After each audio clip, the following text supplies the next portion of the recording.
ஒரு அம்மா இருந்தாங்களாம். அந்த அம்மாவுக்கு ஒரு பையன் இருந்தானா. அப்போ அந்த பையன் திடீர்னு அவனுக்கு ஒரு மரணம் அதுதான் இறந்து போயிட்டான். அப்போ அவங்க அம்மாவுக்கு ரொம்ப தாங்க முடியல. எனக்கு இருந்ததே அந்த ஒரே ஒரு மகன் தானே, அவனையும் எடுத்துக்கிட்டீங்களே ஆண்டவரே, நான் அழுதுகிட்டே இருந்தாங்க அவங்க அம்மா. அவனை நினைச்சு நினைச்சு நினைச்சு அழுதுகிட்டே இருந்தாங்க.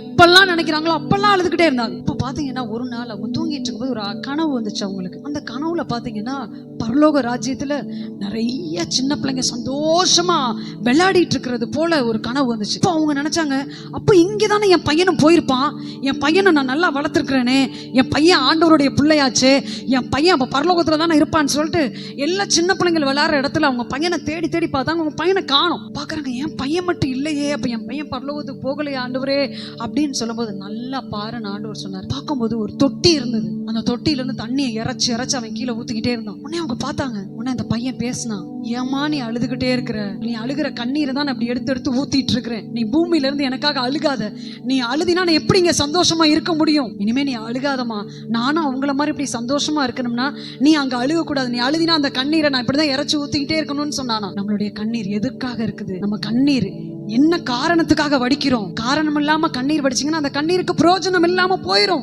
இயேசு கூட சொல்றாரு, அவரை சிலுவையில் அரைஞ்சு அப்படியே கூட்டிட்டு போறாங்க. அப்போ அந்த எருசலேமின் ஸ்திரீகள்லாம் அழுவுறாங்க. அப்ப அவர் சொல்றாரு, எருசலேமின் ஸ்திரீகளே, எனக்காக அழுகாதீங்க, உங்களுக்காக உங்க பிள்ளைகளுக்காக அழுவுங்க. ஹல்லேலூயா. நான் என் பிதாவோட திட்டத்தை கரெக்டா செய்யறேன், உங்க பிள்ளைங்களுக்காக அழுவுங்கன்னு சொல்லி சொல்றாரு. அன்பு தேவ பிள்ளையை, நம்ம கண்ணீர் வடிக்கிறோமா? எதுக்காக கண்ணீர் வடிக்கிறோம்? நம்முடைய கண்ணீருக்கு காரணம் இருக்கா? அந்த கண்ணீர் ஆண்டவருடைய தோல்பையில இருக்கும். காரணம் இல்லாம நீங்க கண்ணீர் வடிச்சுட்டே இருக்கிறீங்களா, அந்த கண்ணீர் வேஸ்டா போகும். நம்முடைய கண்ணீருக்கு கணக்கு வைக்கிற தேவனை நாம் ஆராதிக்கிறோம். ஹல்லேலூயா.